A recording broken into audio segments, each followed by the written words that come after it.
Jadi secara bentuk itu saya pernah ngelihat yang mukanya pun tuh rata, yang nggak ada bentuk mata, hidung itu juga pernah. Aduh. Saya mulailah di situ bisa berkomunikasi. Oke. Tapi tidak semuanya bisa pakai saya. Oh gitu? Ya. Jadi yang saat ini bisa pakai raga saya itu hanya 2. Kalau bisa boleh ada pilihan lebih baik, pengennya nggak ngerasain macam-macam. Jadi kalau santet ada, dan pasti itu adalah ilmu hitam kan. Oh itu ilmu hitam ya? Iya, tapi kan sekarang itu banyak memang dukun yang mengatasnamakan agama. Berkedok agama. Iya.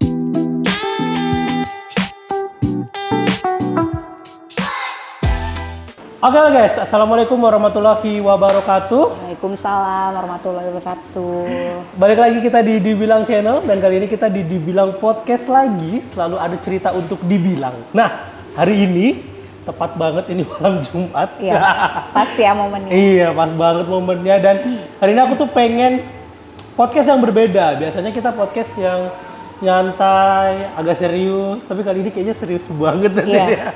Hari ini kita bakal ngebawain podcast misteri untuk pertama kalinya nih Mbak ya di Dibilang Podcast ini. Jadi di sini aku bukan kedatangan sebenarnya, mendatangi salah satu orang yang punya pengalaman spiritual seperti itu. Bisa dibilang seperti itu ya? Iya, bisa. Punya pengalaman spiritual, punya pengalaman bahasanya itu berhubungan dengan makhluk astral dunia lain lah ya, seperti itu. Oke, kita langsung aja. Udah nggak enak ya? Agak gimana gitu ya. Kita langsung aja kenalan sama Mbak yang ada di sebelah saya ini. Mbak, kenalkan diri Mbak. Oke, selamat malam semuanya. Saya Rini. Itu aja sih yang saya bisa kasih nama saya. Oh iya, Rini, bukan Rini Idol guys ya. Bukan, nyanyi dong saya. Iya. Nah, Mbak Rini ini asli orang Balikpapan atau gimana Mbak? Saya kebetulan lahir di Balikpapan, tapi secara keturunan saya keturunan Jawa. Keturunan Jawa Yes. ya, tapi tetap anak Balikpapan ya? Iya, anak Balikpapan. Oh, anak Balikpapan. Duh guys, sebelumnya kita lagi ada di Suhu Coffee. Ya, kalau kalian pengen nongkrong asik ya, cari tempat yang nyaman, friendly banget tempatnya, juga minimalis. Tapi kalian juga bisa mendapatkan suasana-suasana yang cozy di sini. Langsung aja datang ke Suhu Coffee, tepatnya di Kampung Timur, di belakangnya angkringan Laperpol. Yap, betul. Iya, langsung aja datang ke sini. Ini aku adalah Red Velvet. Kalau Mbaknya ini apa ini Mbak? Aku kopi aren. Kopi aren. Oke, kita balik lagi ke topik. Okay. Jadi Mbak Rini anak Balikpapan asli, berarti sudah dari lahir tinggal di sini, besar di sini, sekolah di sini. Yes. Nah, Mbak Rini ini katanya punya pengalaman spiritual, bisa berkomunikasi dengan makhluk astral dari dunia lain seperti itu. Itu sejak kapan Mbak bisa gitu? Sebenarnya tepatnya saya udah ngerasakan itu tuh dari zaman saya SMA. SMA itu tahun kira-kira berapa? Kisaran, tahu usia gue dong ntar ya. Nggak apa-apa ya, kelihatan muda lah ya, dipaksakan. Jadi itu kira-kira tahun 2002-2003. Oh, seumuran aja berarti. Iya, jadi itu kelihatannya sih masih sekelebat. No communication waktu itu. Belum sampai belum sampai komunikasi. Karena memang basically-nya itu aku sebenarnya adalah orang yang penakut. Oke. Gitu. Nah, saya juga pernah si Mbak Kunti itu juga sempat. Mbak Kunti. Iya benar. Nangis pernah. Jadi saya dengar dia nangis pas di sebelah kepala tempat tidur saya.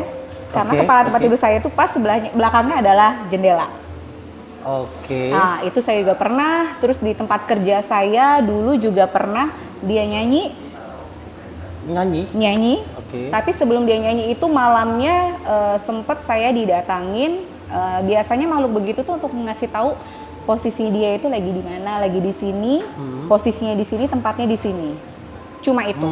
Nah, biasanya mereka itu juga pengen komunikasi mati gue tuh karena apa gitu. Cuma aku nggak kepengen. Aku nggak kepengen sampai yang pengen lebih tahu gitu. Karena menyeramkan sih sebenarnya, lihat mukanya aja udah serem gitu ya. Tapi pernah ngelihat? Iya, saya pernah. Secara bentuk gitu Mbak? Secara bentuk pernah. Jadi secara bentuk itu saya pernah ngelihat yang mukanya pun tuh rata, yang nggak ada bentuk mata, hidung itu juga pernah. Aduh. Gitu. Jadi sempat ngelihat begitu tuh sampai saya tuh nggak bisa bicara gitu. Itu sampai pernah. Terus makin kesini, makin usia mungkin udah nambah, mungkin dari tingkat kematangan yang udah terlalu matang ya, akhirnya itu saya mulailah di situ bisa berkomunikasi. Oke. Tapi kalau dibilangin berkomunikasi seperti apa itu bisanya kurang lebih 2 tahun terakhir. 2 tahun terakhir. Yes. Itu maksudnya komunikasi itu gimana, Mbak? Ngobrol secara langsung kayak kita ini atau gimana? Jadi kalau kan itu bicara masalah indigo. Oh, berarti Mbak termasuk indigo itu kan macam-macam ya. Ada indigo yang kategorinya dia bisa kayak telepati batin. Jadi bisa tahu nih secara emosional masa lalu diri kamu, apa yang terjadi sama kamu. Misalnya kamu sakit nih, oh kamu pernah begini, begitu, begini. Itu ada indigo yang seperti itu. Ada juga indigo yang bisa melihat masa depan. Seperti yang kayak artis tuh Mbak Yu dan sebagainya. Nah seperti itu. Kalau aku kategorinya bukan yang kedua, tapi yang pertama. Gitu. Nah, apa sih yang pengalaman yang pernah aku alami gitu ya. Jadi pernah suatu saat itu malam-malam gitu ya, pada suatu malam itu aku ngerasa kayak ada yang mau masuk ke badan aku. Oke. Ya. Bentuknya itu kunti. Kunti. Oke. Nah, di saat aku tidur itu, aku tuh langsung yang kita itu kan kalau mau biasa yang kesurupan tuh kayak giginya tuh antara gigi dan gigi tuh kan rapat ya. Iya benar. Nggak bisa bicara seperti kita bicara seperti biasa. Nah di situ saya baca ayat kursi, saya baca surah-surah yang saya bisa gitu ya. Ketika saya membuka mata itu hilang. Tapi ketika saya baru menutup mata, belum tertidur ya, menutup mata dia akan masuk lagi. Tapi itu kayak nggak bisa.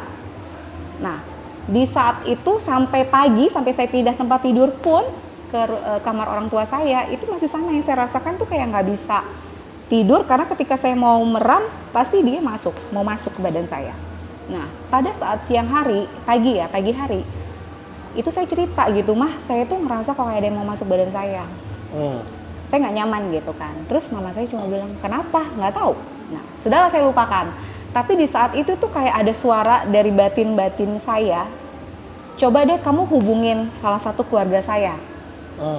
Oke. Dalam hati saya ngapain gitu kan ya. Terus dibilang hubungin si om kamu nih, si A gitu ya. Oke deh gitu. Akhirnya saya coba untuk telepon gitu. Saya telepon beliau, terus saya bilang saya pengen ketemu. Nah itu pas juga malam Jumat. Saya ingat banget. Jadi agak ini ya. Nah pas malam Jumat itu ketika saya bicara sama suami saya di rumah keluarga saya itu, saya ngerasakan kayak saya bicara, dia bicara itu kok kayak om saya ini bicara ya, kayak saya ngerasakan kepanasan gitu. Saya ngerasain kayak saya nggak suka ini orang tuh ngomong apa gitu kan ya. Nah terus akhirnya om saya cuma bilang nanti ada yang mau masuk ke badan dia. Ternyata yang masuk itu adalah sosok kuntilanak. Yes. Dan itu 2 kali di waktu yang sama. Jadi ketika om saya keluarkan, selang berapa lama dia itu masuk lagi. Jadi om saya cuma bilang nanti satu lagi yang mau masuk. Jadi ternyata masuk lagi dan dia sampai saya lempar minuman, gitu. Nah akhirnya di situ beliau berusaha untuk mengeluarkan yang masuk ke badan saya. Nah di saat itu udah hilang, saya ngerasa tuh kayak kepanasan. Yang saya rasain saya kepanasan. Nah setelah kepanasan itu saya sadar dong. Nah begitu saya sadar, ternyata ada lagi yang masuk ke badan saya. Dengan posisi yang beda ya. Jadi posisinya langsung bersila, badannya menegakkan badan. Terus om saya menyebut kamu si Datu itu, gitu. Terus dia langsung menganggukkan kepalanya. Terus ya sejak saat itu beliau yang suka ada di dekat saya. Gitu. Saya sempet sih nggak percaya dengan hal begitu ya, karena saya takut dibilang musyrik. Iya, benar. Saya takut dibilang musyrik. Saya nggak percaya. Someday waktu pada suatu malam, saya bicara depan kaca. Saya cuma bilang, kalau memang si Datu A ini emang ada dan memang benar-benar ada, saya mau ketika saya datang ke tempat kamu, saya datang ke sana, kamu bukakan pintu makam kamu, saya pengen pegang kepala kamu. Gitu. Oke. Jadi saya nggak pernah ke daerah itu untuk ziarah wali-wali apa dan sebagainya, saya nggak pernah. Seumur hidup saya tidak pernah. Oke. Tapi hari itu, malam itu, saya ingin membuktikan apa yang dikatakan keluarga saya yang om saya tadi, kalau yang ikut adalah itu, gitu. Nah, pergilah saya sama anak dan suami saya untuk ziarah, mencoba untuk ziarah, cari tempatnya melalui maps dan sebagainya. Ketemulah di sana. Nah, namanya dia di tempat di wali ya, pasti itu ulama besar lah ya dia. Itu selalu rame. Jadi someday aku datang ke sana, tuh full berapa bis yang ada di situ. Akhirnya saya duduklah di sub yang paling terakhir nih. Oke. Karena full tempatnya, dan itu kan aulanya kayak besar gitu tempat makamnya itu. Nah di situ apa namanya? Saya cuma bawa kembang. Biasanya kan kita kayak ziarah bawa kembang gitu ya. Kembang, benar. Kan nggak bisa masuk ke dalam karena makamnya dipagar. Gitu. Saya cuma taruh itu ke keranjang tempat kembang. Saya cuma bilang dalam batin saya, ya udah, saya nggak bisa pegang kepala kamu, nggak apa-apa. Yang penting saya udah datang ke sini. Nah, duduklah itu saya. Itu batin aja tuh, Mbak? Iya, kita bicara secara batin. Terus akhirnya saya duduklah di paling belakang untuk baca Yasin biasanya. Begitu saya baca 2 lembar Yasin, orang yang ada di dalam full ini pergi semuanya. Pergi. Jadi tinggal saya bertiga di ruangan sebesar itu. Oke. Tidak lama dari itu datanglah juru kuncinya mungkin. Saya tidak tahu kalau itu juru kunci ya. Datang laki-laki rambut panjang gitu ya. Terus dia ngelihat ke dalam. Terus dia keluar lagi. Tanpa bicara apapun ya. Dia ngeliat ke dalam terus dia keluar lagi. Nah setelah itu apa namanya? Oke. Setelah itu dia ngomong gini, datang lagi yang kedua kali. Dia datang lagi yang kedua kali. Terus dia bilang, sini saya bukakan pintunya. Ya. Begitu dia bukakan pintunya, dia pegang ini adalah batu nisan pertama si Datu A ini, dan ini istrinya dan sebagainya. Nah di situ saya baru bilang sama dia, oh ternyata saya beneran percaya. Gitu. Kalau memang ada gitu, karena kita nggak percaya hal yang begitu sekali lagi gitu. Bener. Ternyata oh ada gitu. Jadi saya bilang ya udah, terima kasih sudah memperbolehkan saya untuk masuk ke sini, untuk datang ke rumah kamu, gitu ya. Nah saya pergilah ke guru dia yang di atas dia gitu ya. Saya diperlakukan yang sama. Jadi di situ ramai, berapa bis, berapa mobil, dan full, dan akhirnya saya merasakan juga mereka pergi dan saya merasakan saya bisa pegang. Nah di saat itu saya tanya nih sama juru kunci yang tadi bukakan saya yang di pintunya si Datu A yang pertama.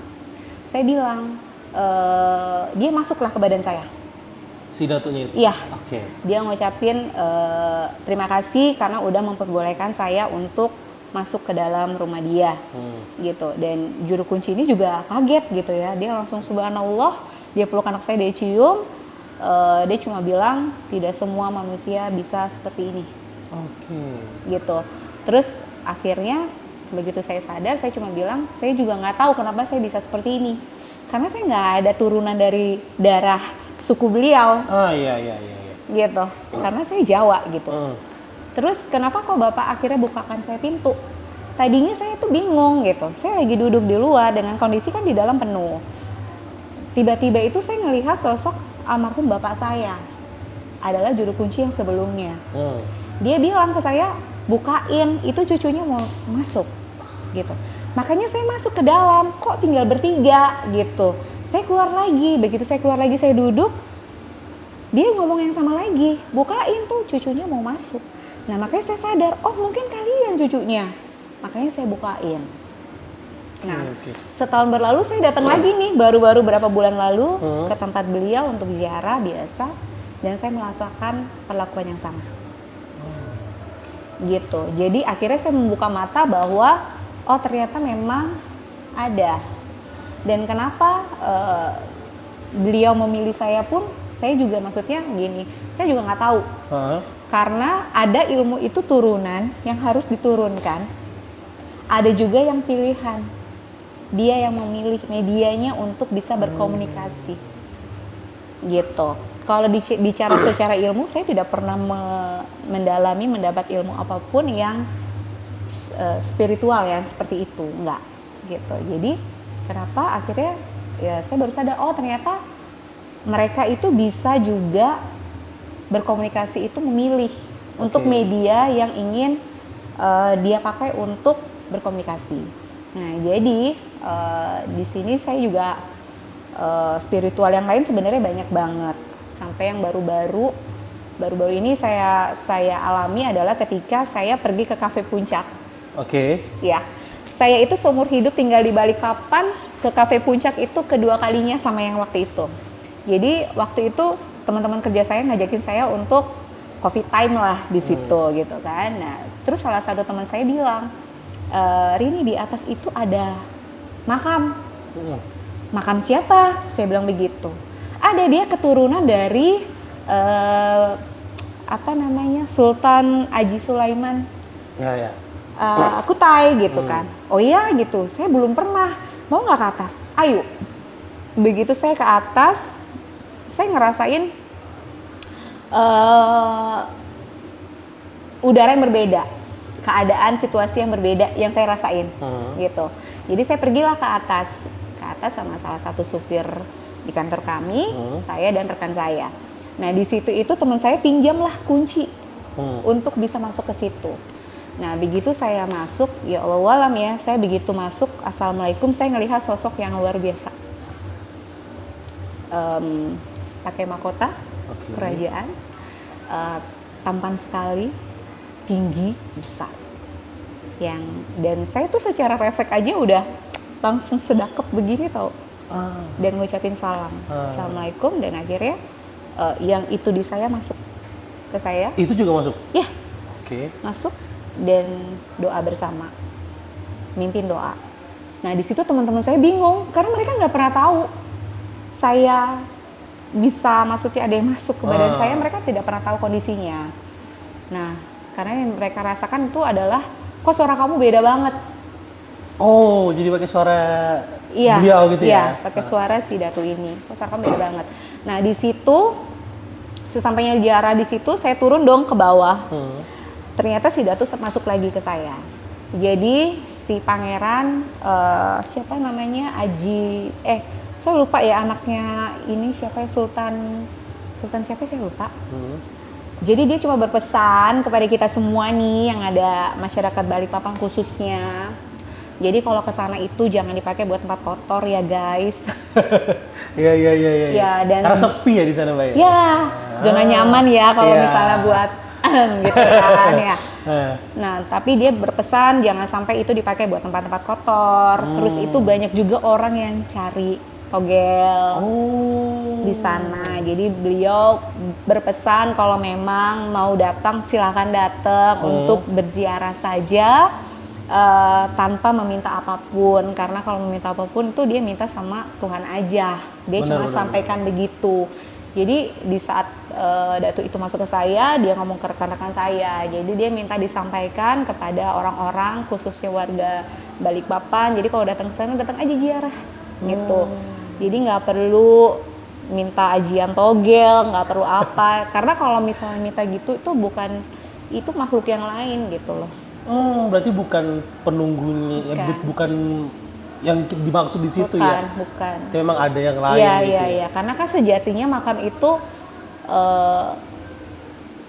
ada itu kan karena kita itu supaya mengingat kematian. Iya benar. Ya kan, kita mengingat kematian. Ya, dan komunikasi kita dengan mereka itu Allah buka dalam bentuk kita ziarah. Itu adalah pertemuan terindah yang Allah siapin buat kita. Gitu. Wah, menarik banget ya. Jadi ibaratnya Mbak Rini sebagai mediumnya Mbak atau perantara ya? Ya, sebagai. Tapi tidak semuanya bisa pakai saya. Oh gitu? Ya. Jadi yang saat ini bisa pakai raga saya itu hanya 2. Datu A dan Datu B. Oke. Oke nih Mbak, kalau boleh tanya nih Mbak, sorry Mbak, dengan adanya kemampuan yang Mbak Rini miliki ini nih, Mbak merasa gimana ya, merasa kok harus saya sih? Atau, wah aku bangga nih punya kemampuan seperti ini, itu gimana kalau menurut Mbak? Kalau bangga sih sebenarnya gini, kalau bangga ya akhirnya aku harus menerima. Oh, kita semua, Iya. oke. Dulu sih berpikir enggak gitu. Kenapa kalau bisa boleh ada pilihan lebih baik pengennya nggak ngerasain macam-macam. Berarti sempat ada penolakan dari dalam diri Iya. ya? Oke. Ya. Sampai akhirnya ketemu dengan salah satu ustadz yang ada di Pulau Jawa waktu itu. Dia cuma bilang nggak semua manusia itu bisa diberikan Allah tuh sebuah kelebihan. Ya sekarang bagaimana kita bisa mengendalikan diri kita karena kita yang punya diri. Gitu. Jadi kalau tanpa kita izinkan izinkan pun dia juga nggak mau, nggak akan. Oh, berarti nggak sembarangan bisa Iya. minjem raga Jadi gitu Mbak ya? ya, jadi yang kedua ini, datu yang kedua ini baru saya perbolehkan boleh deh gitu kalau memang memberi banyak kebaikan daripada mudorotnya, saya boleh. Itu pun menunggunya 10 tahunan. Wow. Iya. Jadi saya mengenal sosok beliau itu udah 10 tahun lebih. Tapi saya baru boleh mengizinkan itu baru-baru aja. Kalau yang kedua. Berarti kalau bisa dibilang Mbak juga sedikit banyak tahu ya tentang sejarah Kalimantan dong ya, karena kan kalau dibilang tadi ada yang datuk yang benar-benar orang sini yang pernah minjem raganya Mbak, pernah nggak sih dia bercerita tentang Kalimantan tuh harus begini, anu tuh harus begini itu? Nah, jadi atau gini, gimana? Secara garis besarnya kalau datuk yang kedua ini memang dia yang punya lah ya. Dia hanya pengen menjaga kedamaian untuk pulau dia. Oke. Jadi setiap pulau itu tuh kayak negara tuh punya kerajaan masing-masing, kayak punya wilayah masing-masing.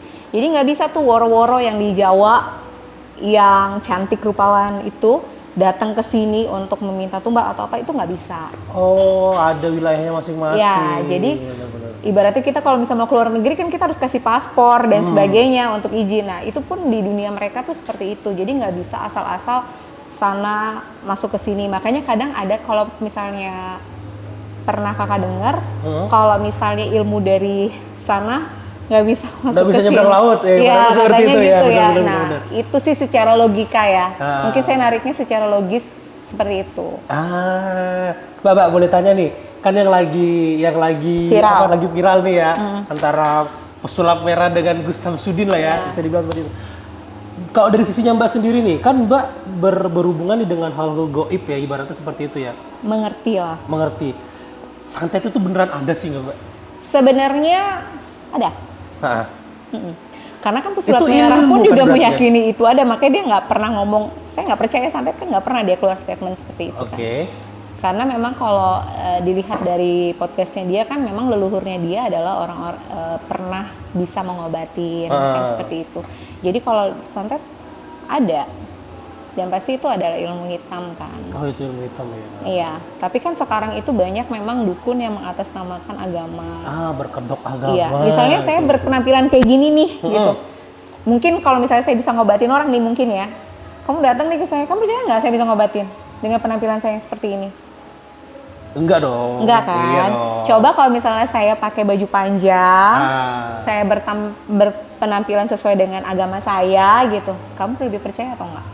Bisa Jadi seperti itu. Jadi dan kebanyakan kalau budaya timur itu kan sangat amat mempercayai sebuah klinik. Oke. Gitu. Tapi sebenarnya saya mau kasih tahu juga nih buat teman-teman di channelnya kakak nih ya. Benar. Gimana Mbak? Gimana sih cara menghindarin sihir? Gimana sih cara betul. menghindarin namanya? Sama ciri-cirinya kalau kita kena seperti itu santet, tuh gimana? Gitu ya. Jadi saya nggak tahu ya ciri-cirinya karena setiap orang itu berbeda-beda pastinya. Tergantung yang di sana mengerjainya seperti apa. Oh, tergantung yang ngirim berarti ya. Tapi kalau misalnya buat pagar diri kita masing-masing, yang pertama kita harus punya iman nih. Ya, belum tentu orang yang rajin sholat nih, dia khusyuk dalam sholatnya. Nah, benar. Oke. Iya. Kalau dia walaupun rajin sholat, misalnya dia nggak khusyuk, masih banyak yang dipikirin nih ya. Aduh belum bayar cicilan lah, ini kompor belum dimatikan. Bisa nggak masuk? Bisa. Gitu. Jadi yang pertama adalah iman, kita harus kuat. Ketika kita sholat, memang kita harus khusyuk. Oke. Walaupun itu susah, itu memang godaannya. Iya benar. Oke. Yang kedua apa sih amalan yang harus kita lakukan? Baca ayat kursi. Oke. Ayat kursi itu ya walaupun saya begini ya Kak ya, maksudnya ya secara agama saya tahu-tahu juga lah ya gitu. Maksudnya ayat kursi itu adalah salah satu ayat yang Allah turunkan yang luar biasa. Benar. Manfaatnya buat hidup kita para manusia. Untuk apa? Untuk membentengi diri kita sendiri. Dari apa? Dari hal-hal yang tidak baik. Bisa dari manusia, bisa juga dari makhluk-makhluk lain, bisa juga dari ya santet, teluh dan sebagainya. Ini kalau kalian benar-benar yakini ayat ini, itu luar biasa. Iya. Ya, jadi kalau kalian habis sholat maghrib itu kan dunia dimensinya berbeda ya, terbuka. Betul. Untuk dunia yang lain masuk. Seperti hidup kita seperti ya layaknya manusia lah, berkomunikasi, dia bersosialisasi sama. Oh makanya orang tuh anak kecil nggak boleh keluar maghrib ya. Betul. Istilahnya begitulah ya. Iya. Jadi di maghrib, abis sholat maghrib, bagus-bagus kita baca sholat taubat juga gitu ya. Bacalah ayat kursi 40 kali. 40 kali, tidak boleh kurang. Oke, kalian ilhami itu, kalian pakai itu, insya Allah apapun yang nggak baik dalam segala hal itu tidak akan mengenai kalian. Iya. Ya, itu yang saya ajarkan juga sama anak saya yang masih kecil. Gitu. Jadi setiap pagi habis sholat subuh, saya suruh dia membaca Al-Fatihah buat diri dia dan ayat kursi buat diri dia. Gitu. Nah, sama yang punya usaha nih. Nah, ya kan? Nih buat teman-teman yang punya usaha. Yang punya usaha. Kalian terapkan apa yang tadi saya bilang. Insya Allah sih segala hal yang orang nggak baik, ya namanya penyakit hati kan banyak ya. Betul. Nah, insya Allah itu nggak akan kena ke kalian. Iya. Gitu. Benar. Wah.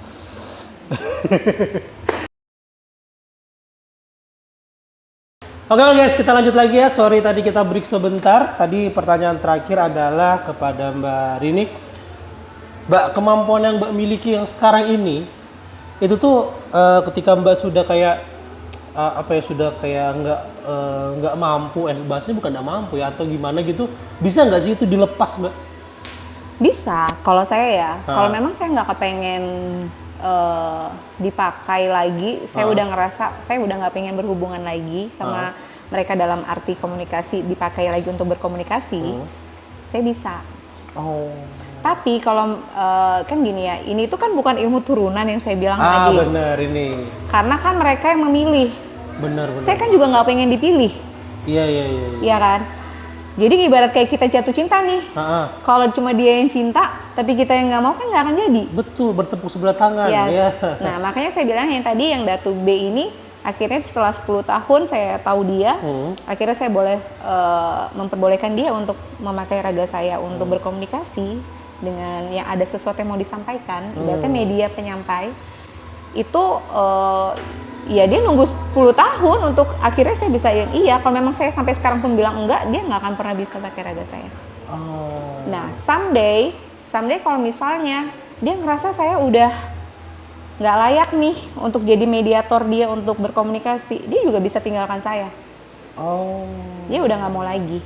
Jadi ketika saya dipakai pun saya harus dalam keadaan bersih. Saya nggak boleh dalam keadaan marah, langsung panggil dia. Atau misal pun saya dalam keadaan haid, saya nggak bisa.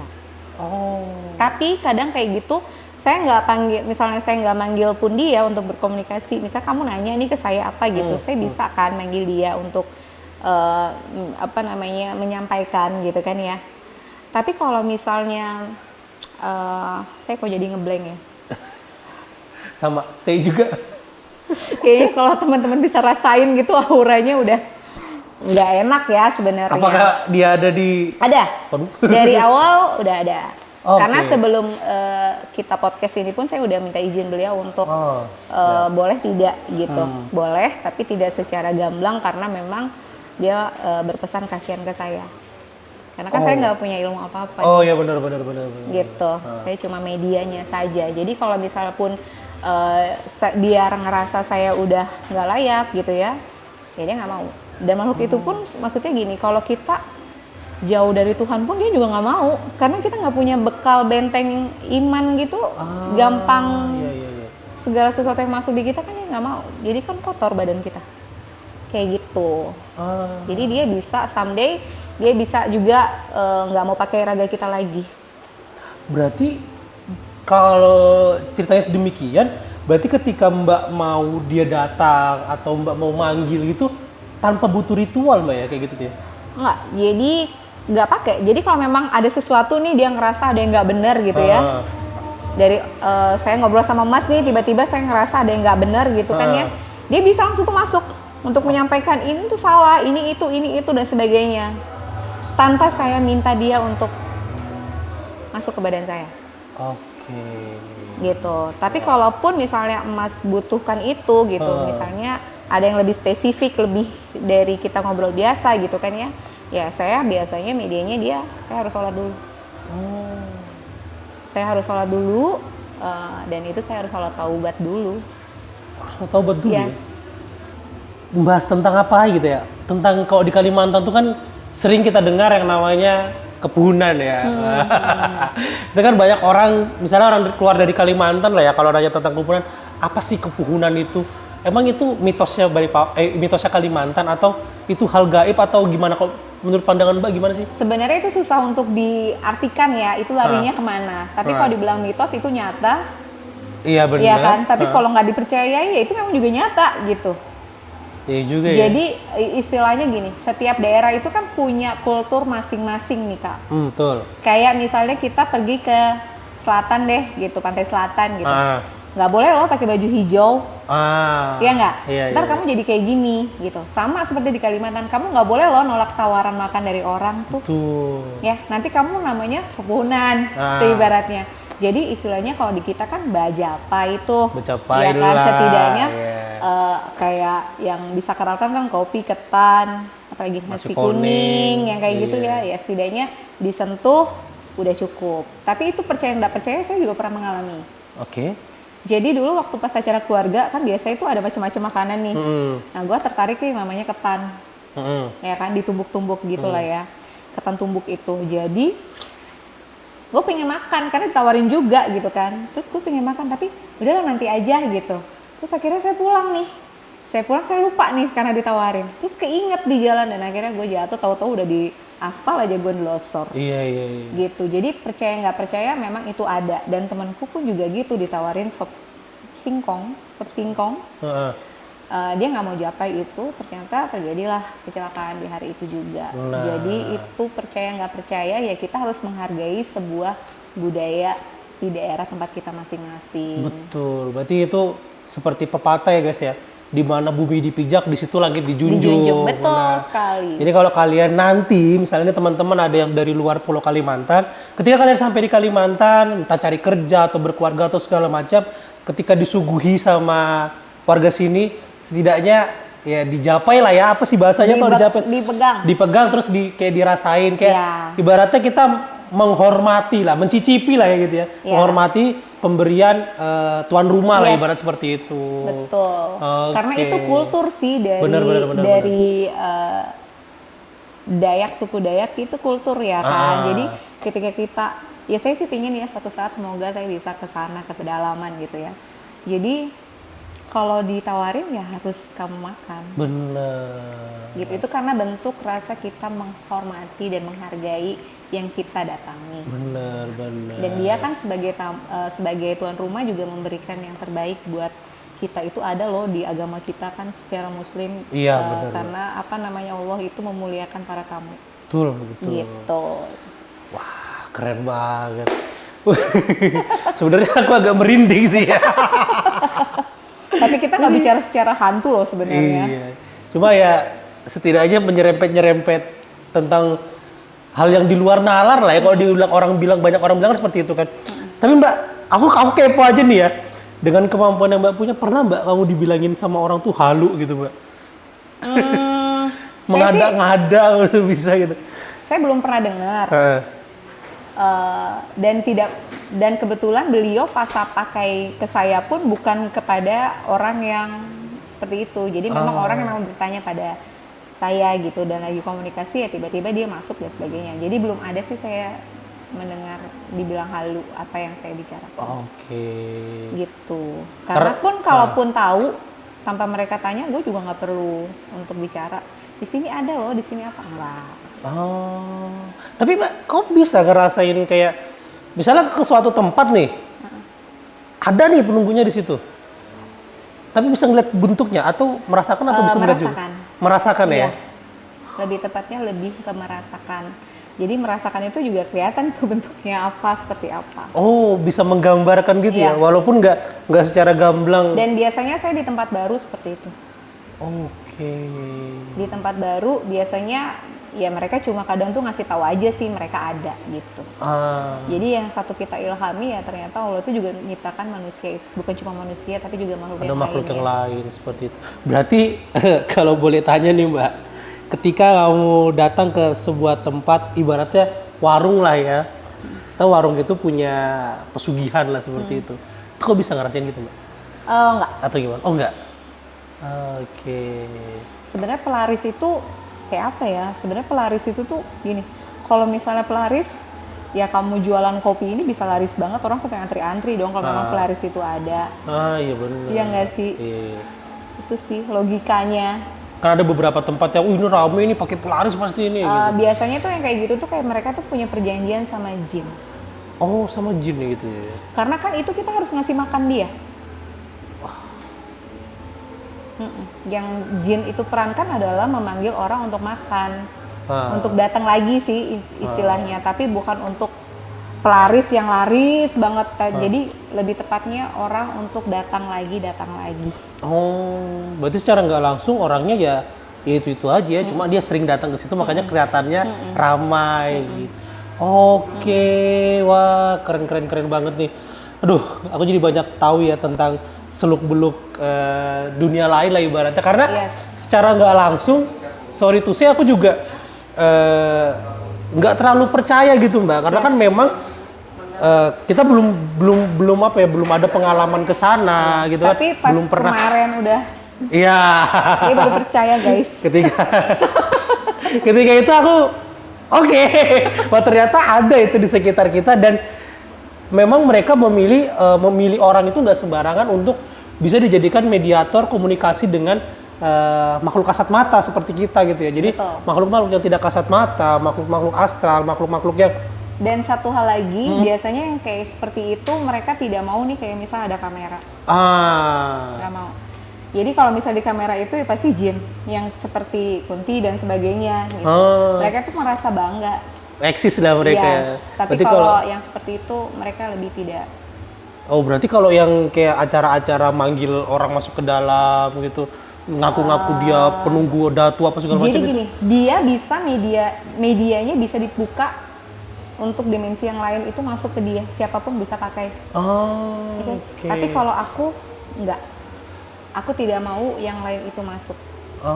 Jadi memang hanya si 2 datu ini saja yang bisa masuk dan menggunakan raga saya untuk bisa berkomunikasi, menyampaikan pesan. Gitu kan ada tuh kayak di TV siapa kayak si Mbak siapa gitu masuk dan sebagainya. Ya dia bisa buka itu untuk memang yang lain untuk bisa komunikasi lewat raga dia. Tapi kalau saya nggak mau. Jadi cuma 2 itu aja Mbak ya? Yes. Oke, siap. Tapi aku sudah pernah lihat fisiknya kedua datu yang memakai ragamun nih, secara fisik gitu. Fisik ketemu kayak kita gini? Kan enggak dong, kan mereka kan nggak kasat mata, maksudnya gambaran jelasnya tentang mereka gitu pernah ya, sudah pernah ya. Dan itu kamu pertama takut nggak Mbak, atau gimana? Lebih takutnya sama yang kedua sih, karena lebih serem mukanya. Maksudnya serem itu tegas gitu ya? Ya, laki banget gitu kan. Terus itu memang jauh lebih besar dibandingin kita manusia biasa kayak gini memang. Ya, dan memang suaranya pun juga galak ya. Besar, beda sama yang pertama itu lebih kalem karena namanya juga orang tua gitu kan ya. Jadi lebih kalem, lebih apa. beda. Oke, Gitu. siap. Oke Mbak, mungkin ini pertanyaan yang apa ya, penghujung lah ya. Yap. Seandainya nih, if you can turn back the time, Yes. mau nggak sih kamu nolak apa yang ibaratnya anugerah lah ya ini ya, yang diberikan kepadamu? Iya, ini? saya ngerasa sekarang jadinya menerimanya ini sebuah anugerah yang awalnya saya juga nolak ya. Tapi kalau misal pun diputar waktu gitu ya untuk pengen seperti manusia biasa, ya sebenarnya pengen. Satu sisi pengen karena lebih enak nggak tahu apa-apa gitu. Iya benar. Bisa tidur gitu ya. Tapi kalau misal pun dengan keadaan saya yang sekarang, saya juga bersyukur gitu. Bersyukurnya saya lebih bersyukur banget sama Allah karena memang ya ternyata saya bisa menghargai apapun yang Allah udah takdirkan sama hidup saya. Oke. Gitu. Ternyata saya bisa nih bisa menjadi media yang memang seharusnya bisa menjadi manfaat buat orang banyak. Siap. Gitu. Oke Mbak, terakhir nih, ada nggak pesan-pesan buat teman-teman yang nonton kita, yang dengar kita tentang apapun lah kehidupan sekarang atau bagaimana, atau pesan-pesan dari beliau yang pernah dititipkan ke Mbak untuk teman-teman? Kalau dari si B, yang datu yang kedua pesannya adalah kita harus sopan terhadap apapun. Oke. Menjaga etika ketika kita di pulau kita yang kita cintai ini, menjaga kultur tanpa harus menjadi apa namanya, kalau sekarang itu orang gampang terprovokasi dengan hal-hal yang nggak baik gitu kan ya, apalagi kan kita katanya mau jadi IKN nih, ya I don't know itu terjadi benar atau tidak, cuma ya itu kita spesifik nanti berdua lah ya kalau mau nanya itu. Intinya kita harus kuatkan iman kita masing-masing dan jangan pernah berguru sama yang salah, yang beratasnamakan agama. Jadi kita harus benar-benar pilih dan pilah sesuai dengan adab kita beragama. Itu aja, supaya kita nggak salah jalan. Betul, keren. Wah, berarti ibaratnya apa yang Mbak alami sekarang ini juga menjadi salah satu anugerah juga. Mbak bisa memahami hidup lebih dalam lagi, betul. Bisa menyampaikan pesan-pesan kebaikan juga kepada orang-orang. Bahkan beliau yang meminjam ragam Mbak juga pesannya pun sama ya, semua tujuannya adalah untuk perdamaian kita gitu ya. Apalagi Indonesia, ya kita tahu sendiri kan ya, Bung Karno pernah berkata bahwa yang dia lawan adalah penjajah, ya kan. Nah sekarang lebih susah karena melawan negaranya sendiri, warganya sendiri. Nah, itu mungkin juga pesan dari para leluhur itu menyampaikan bahwa kita dulu dipersatukan itu karena tekad yang sama gitu ya. Kenapa sekarang kita dipecah belah hanya karena sebuah hal-hal yang kadang sepele gitu ya. Nah, itu mungkin kembali lagi kepada diri kita, bagaimana cara kita untuk menyikapinya, bagaimana cara kita untuk membedakan mana yang baik dan mana yang buruk gitu ya. Dan adanya mediator-mediator seperti ini mungkin dari para leluhur tuh pengen menyampaikan, mungkin mereka prihatin kepada generasi penerus bangsa ini, sehingga ibaratnya ya kita diberi petuah lagi lah seperti itu. Dan jangan lupa tetap syukuri keadaan yang ada, karena apapun itu semua sudah digariskan oleh Yang Maha Kuasa. Seperti itu. Wah, keren banget Mbak ya, thank you banget loh Mbak sudah mau berbagi kisah. Dengan begini kita juga punya ilmu baru, kita punya pengetahuan baru dan juga pengalaman baru ya Bos. Pengalaman spiritual lah ya, kalau dari aku sendiri. Oke, jangan lupa juga teman-teman, kita lagi ada di Suhu Coffee ya. Jadi kalau kalian pengen nongkrong, cari tempat-tempat yang cozy, suasana yang friendly banget, ngajakin teman, pacar, sahabat, keluarga, langsung aja datang ke Suhu Coffee, tepatnya di Kampung Timur, adanya di belakang angkringan Laperpol. Wah, keren banget. Tempatnya juga bisa buat podcast loh di sini. Betul. Keren. Terima kasih Mbak Rini. Terima kasih juga Kakak. Terima kasih teman-teman yang sudah ngikutin kita dari awal. Semoga apa yang kita bincangkan pada hari ini tuh ada hikmahnya, dan pasti ada hikmahnya karena isinya daging semua lah ya, bisa dibilang seperti itu. Insya Allah bermanfaat. Amin. Dan semoga kalian kedepannya setelah mendengar kisah-kisah dari kita ini hidupnya menjadi lebih baik lagi. Amin, amin, amin. Lebih bersyukur dan juga menjalani hari-hari lebih indah lagi. Amin ya Allah ya Rabbal alamin. Oke, terima kasih Mbak Rini. Terima kasih. Terima kasih teman-teman, terima kasih yang di belakang kamera. Nah, jangan lupa saksikan terus Dibilang Podcast karena kita selalu menghadirkan orang-orang yang inspiratif, yang memberi kalian ilmu baru gitu ya. Karena kita cari narasumber itu gak sembarangan. Salah satunya Mbak Rini di sini yang memberikan kita pengalaman spiritual. Oke, akhir kalam. Wassalamualaikum warahmatullahi wabarakatuh. Waalaikumsalam warahmatullahi wabarakatuh. Dan bye-bye. Bye. Selalu ada cerita untuk dibilang. Oke.